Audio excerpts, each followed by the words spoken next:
I'm a proofreader who specialises in preparing amateur essays for spoken competition. Here is the corrected text. I, 21-year-old female, have a 7-month-old son with my boyfriend. My family lives abroad and are coming over to stay and help at Christmas time. For now, my mother-in-law Emile and father-in-law Fael, both in their 60s, named Deborah and Bob, are helping me with household stuff and the baby. So far, we haven't had any real issues and they've been a massive help. About 3 weeks ago, I fell down the stairs. I wasn't holding the baby and the baby was safe. However, instead of helping me, Deborah and Bob both jumped to comfort the baby who was crying and left me at the bottom of the stairs. My legs were fine, but I was wobbly because of shock and asked one of them to help me up. After nearly 10 whole minutes of being ignored, I managed to stand up on my own and hobble through to the living room. I sat down and Deborah said, "What's happened to you? Are you okay?"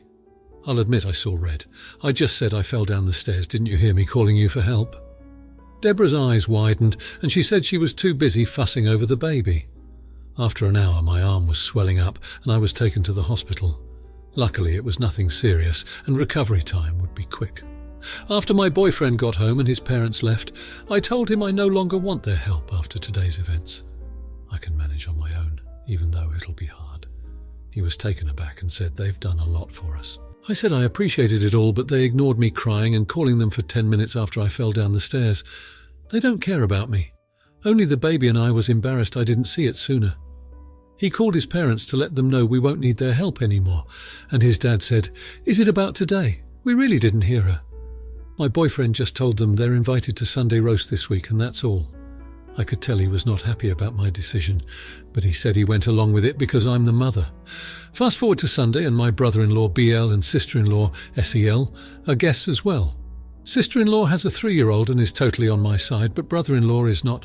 He told me to be grateful for his parents' support, as they're significantly more well off than my parents are, and paid for many newborn infant expenses, and plan to pay for many more as the baby grows.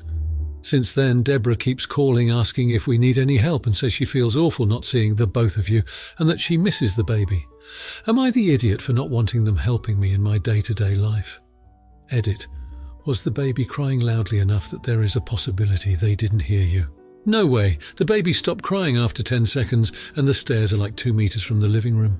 There is absolutely zero way they couldn't have heard me one. Scream as I fell too. The general noise of someone falling, including books falling and wall plates breaking 3, me crying and shouting for help. I fell at the top of the stairs and fell all the way down. This wasn't a missed step and a bum shuffle down that hurt my pelvic bone. I fully fell down the stairs and cracked the banister. No way they didn't hear. The baby also started crying after the initial smack after I hit the ground. Now here are the comments. Comment 1. Not the idiot. You're the only one who knows the layout of your home, the time frame of the crying and the noise, and how everyone reacted. I can't imagine that upon hearing thumps and screams, they would rush to a baby who is fine.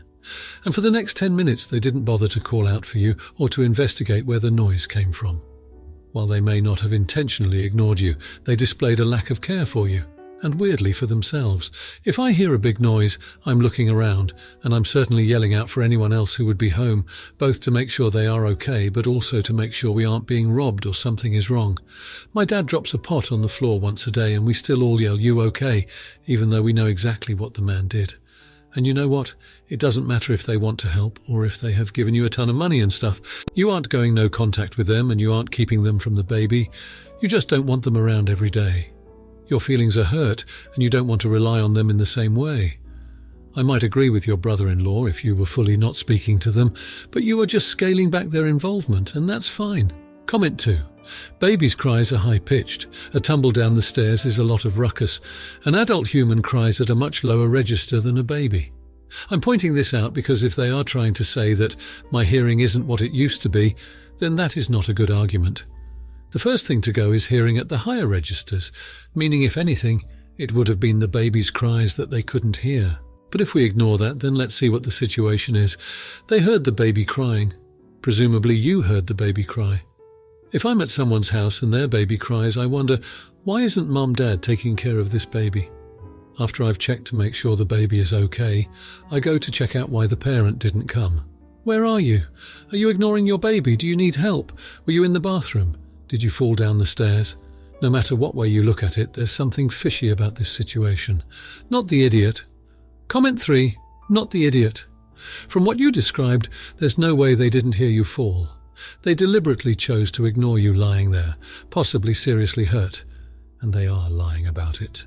They didn't help you at all until you managed to get yourself to a place that they could no longer ignore you.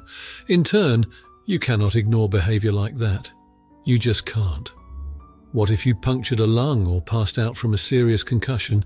What if you died because they couldn't be bothered to investigate? You are better off without that kind of help. I'm aghast that your husband didn't rip them each a new one. Now, for the next story. My brother has a 10-year-old son. He's no longer with his son's mum, and for the last 4 years he has been married to his wife, Kat.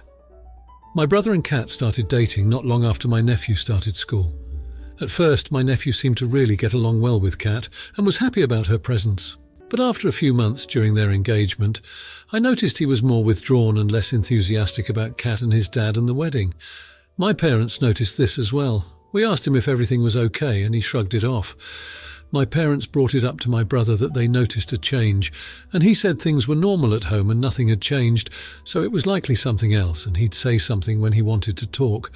4 years on and things still felt off. There was always something, and we were never sure what it was. My nephew never said anything either. Then a couple of weeks ago my brother mentioned that my nephew was grounded indefinitely at his house and that his ex was refusing to back him up on it. We asked what happened, and he said that my nephew had not been acknowledging the presence of Kat in school at all. What started it off with my brother was an assignment where he had to write about his family. He talked about having 2 homes, how he lived with his mum, maternal grandparents, and his uncle, aunt and cousins in one home, and he lived with his dad in the other. No mention of Kat living there too. My brother and Kat went into the school, and the teacher said she hadn't realised Kat was in the home and that he never mentioned her. Some old work was brought up where my nephew had drawn stuff for art a grade or 2 ago, where he showed himself having 2 homes, but didn't draw Kat while he did draw all the people in the home he shared with his mum. My brother confronted my nephew and told him he should have included Kat in all family-related writings and drawings, and that it was mean of him to talk like she doesn't exist. He asked why he had done it, and according to my brother, my nephew said he didn't want to write about her or draw her, and that was all he said. So he decided he would be punished for the foreseeable future. No TV, video games, no spending time with his friends, parties, etc. My parents and I were shocked by how tough my brother was being. My mum ended up getting a few minutes alone with my nephew, who told her that he's expected to think of Kat as his other mum and say he has 3 parents, and he doesn't like that. So he found it easier to not say anything. He thought he would be in less trouble. My parents decided they were going to talk to my brother and tell them how wrong they felt he was in his decision. I decided to join him, and my brother called us all out and said we were ganging up on him like bullies and disrespecting his parenting. Am I the idiot? Now here are the comments. Comment 1. Not the idiot. But that conversation should not be about how he decides to discipline his kid. It should be about explaining to him that disciplining him because of personal feelings will most likely make the kid blame Kat for it and make it even harder for that relationship ever be something positive. You cannot force a kid to love someone or talk about them. The only solution I see here is to encourage Kat and the kid to spend some alone time together and make him feel in time that he is cared about, not just baggage. He should have friends over while she is at home. Hard to deny her existence then. To be fair, it doesn't sound like she has made a huge deal of effort to integrate into the kid's life. Maybe it's just the lack of information in the post. But if the kid would love her, he wouldn't feel embarrassed to talk about her as part of the family. Comment 2. Not the idiot. Indefinitely isolating someone from their friends and taking away entertainment because they don't view a new spouse as their family is gross and vindictive. Your nephew is not being allowed to have the relationship with Kat he is comfortable with, so I totally get just avoiding mentioning her at all, especially from a 10-year-old. They aren't known for great plans. Advocating for a kid who is being mistreated isn't bullying, and being a parent isn't a shield, which means you should be able to do anything to your kid without anyone being able to intervene. If he wants to talk about bullies, he should look at his own behaviour towards his son. Comment 3. Not the idiot. I'm gathering from the talk your parents had that your nephew had been instructed prior to this incident, right out of the gate when he was about 6, to consider Call Kay as his second mum, and to always say he has 3 parents. He didn't feel that way naturally, so thought not. Including her and needing to label her was best. And they are punishing him for that. You definitely need to have a sit-down in private with your brother. Try to get him to see that mandating titles and affection will never work and cause resentment and issues like it is right now. Now for the next story. I, 34-year-old female, have a custody agreement with the dad, Tim, 35-year-old male, of my daughter Liz, 15-year-old female. We never really followed it, especially as she got older. We all co-parented well together with the help of Tim's then-girlfriend, now wife Casey, 35-year-old female, and my husband, 32-year-old male. When they had crazy schedules, their daughter, 12-year-old female, would stay at my house and I would take her to school. I spent so much time with her that she became a part of my family. Tim and Casey ended their relationship for a year, during which they relied on us even more. Tim works a government job and had to leave from time to time. Once they got back together, Tim decided to move to the countryside, an hour away from our city, because he believed it was safer. I tried to tell him it wasn't a smart move because Liz would miss out on important events and socializing opportunities. A couple of years later, he has missed many games and weekends, and even went no contact for a month. He blamed her for not responding, but she showed me the texts. Liz had a really stressful month with her involvement in high school clubs, soccer and socializing. She sometimes feels guilt-tripped by Casey and Tim and believes she is a bad daughter for doing the things she would be able to do if they stayed in town. She had 2 performances this month with 2 different clubs, as well as soccer games and practices. She was initially going to quit soccer and pursue dance, but her dad pressured her to continue with soccer. She is a great dancer, and performing comes naturally to her. However, Tim has not attended any of her performances, and it is difficult to get him to attend her games. He's been an inconsistent father over the past few years, and I'm tired of making excuses for him. I've told Liz not to feel bad for being a normal kid, and that her dad's hurt feelings are his own issue because he decided to move away. Before, I would tell her she has to go because of the court order, but now I refuse to prevent her from being a normal kid just because her dad has custody. So am I the jerk? Edit to add, I don't break the agreement, but I don't strongly enforce it like I used to. Comments. Comment 1. You can't unilaterally ignore a custody agreement. That will get you into legal difficulties. You and Tim are free to agree on other arrangements, but you can't just decide that she won't go to him this weekend without proper discussion. Find out what the norm is for custody arrangements for children of your daughter's age in your state, and try to come to a fair agreement. You have valid points about her wanting to have a social life and get a job like other kids. Taking her away from her friends every weekend is not ideal. Consider discussing other arrangements privately with Tim, or go back to court to adjust the agreement, considering the new circumstances of him moving away and Liz's age. 1 weekend a month plus vacations could be a reasonable arrangement. Comment 2. Not the jerk. At 15.5 years old, Liz deserves to have a life with friends and school, like any other teenager. It doesn't make sense for her to spend every weekend away from her social life. This should be her choice, not something forced upon her. You are not being vindictive or spiteful. Comment 3. It is inappropriate for Tim to expect Liz to become his personal driver. It seems like he is making his needs her responsibility and burden. You are not the jerk. Now for the next story. My wife and I are in our early 30s and have a 2-year-old. She has a co-worker who she's known for about 3 months. They're on good terms, but she's never met his wife, and I've never met him, etc. So they're very good friends at work.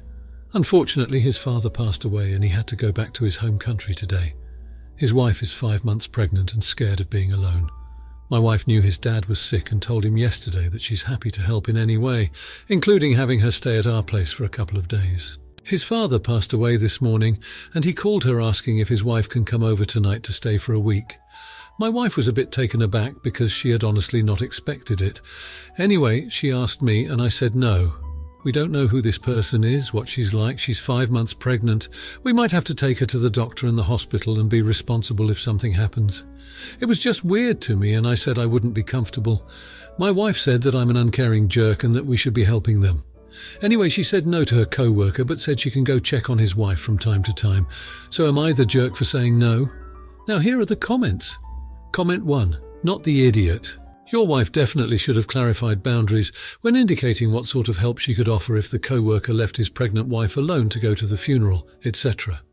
And your wife should have checked with you before offering your home as a place to stay for any length of time. It's concerning to me that the co-worker and his 5-month pregnant wife have zero or very little support system in place. I can understand that they may be relatively new immigrants to your country. I can understand that they may not have met many people yet, etc. But unless they are from a teeny tiny country and/or have moved to a teeny tiny isolated area, there could very well be folks of a similar background if they would be most comfortable in a culturally homogeneous setting. Or they could participate in various social gatherings to meet new people, etc. Assuming the wife is staying at home most of the time for a while after the baby is born, she will need more support than just her husband, whether or not he has parental leave. It is not your responsibility as a couple or your wife's responsibility as a friend to become the de facto support system for everything. I would frame a discussion with your wife around that issue, indicating that you totally understand her desire to help this couple, but clearly they need more help than either or both of you can provide. Comment 2. Not the idiot. My husband and I are also both in our early 30s with an 18-month-old, and I asked him his opinion on what we'd do. Personally, we'd probably take her in. However, you're 100% not the idiot for not being comfortable in taking her in. You're in the right to not let in someone you don't know.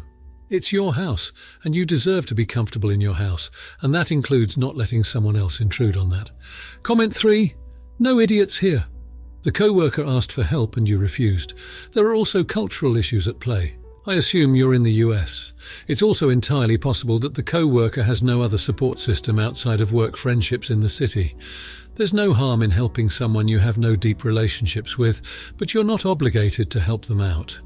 If you liked this video, you'll probably like these too. Also, while you're here, please consider subscribing. It's your support that keeps this channel alive and allows me to make better and longer videos. Have a great day.